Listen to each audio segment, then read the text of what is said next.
Doctor ortho, अब दर्द भी घुटने टेकेगा।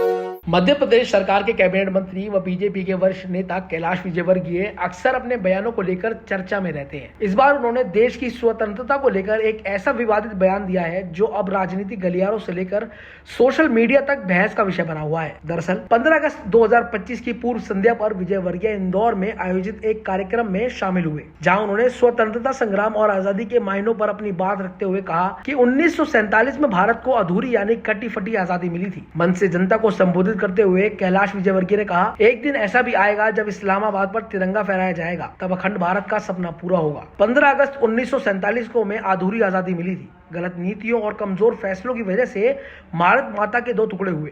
जिस आजादी के लिए भगत सिंह जैसे क्रांतिकारी हंसते हंसते फांसी पर झूल गए, वह आजादी हमें उस दिन पूरी तरह से नहीं मिली थी, हमें टूटी फूटी आजादी मिली। उन्होंने आगे कहा कि भारत को एक दिन अखंड भारत के रूप में फिर से खड़ा करना है और यह सपना जल्द ही पूरा होगा। अपने भाषण में विजयवर्गीय ने पीएम नरेंद्र मोदी के नेतृत्व की जमकर तारीफ भी की। उन्होंने कहा कि नए भारत में मोदी सरकार ने पाकिस्तान के आतंकी ठिकानों को नष्ट किया। ड्रोन और मिसाइलों के हमलों का जवाब हमारी सेना ने इस तरीके से दिया कि हमारे सैनिकों को खरोच तक नहीं आई। यह नया भारत है जो दुश्मनों की आंखों में आंख डालकर जवाब देना जानता है। कार्यक्रम के दौरान कैलाश विजयवर्गीय के देशभक्ति गीत भी गाया। उन्होंने ये देशवीर जवानों का और मेरा रंग दे बसंती चोला जैसे गाने गाकर वहां मौजूदा लोगों में जोश भर दिया। इस दौरान लगातार भारत माता की जय के नारे भी लगाए गए। हालांकि अपने पूरे संबोधन में उन्होंने बार बार इस बात पर जोर दिया कि आजादी अधूरी थी और असली आजादी तब होगी जब अखंड भारत का सपना पूरा होगा। यह पहली बार नहीं है जब कैलाश विजयवर्गीय का बयान सुर्खियों में आया है। इससे पहले भी वह कई बार अपने टिप्पणी के कारण चर्चा का केंद्र बने हैं। जून 2025 में उन्होंने कहा था कि उन्हें कम कपड़े पहनने वाली लड़कियां पसंद नहीं है।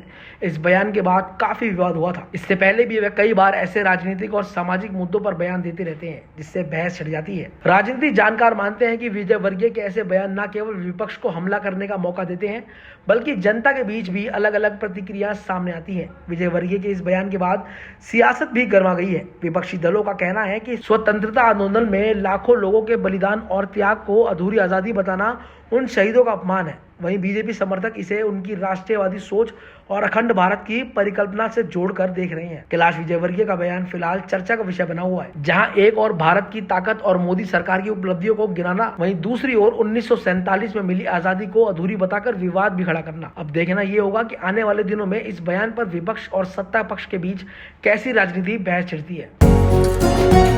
डॉक्टर ऑर्थो, अब दर्द भी घुटने टेकेगा।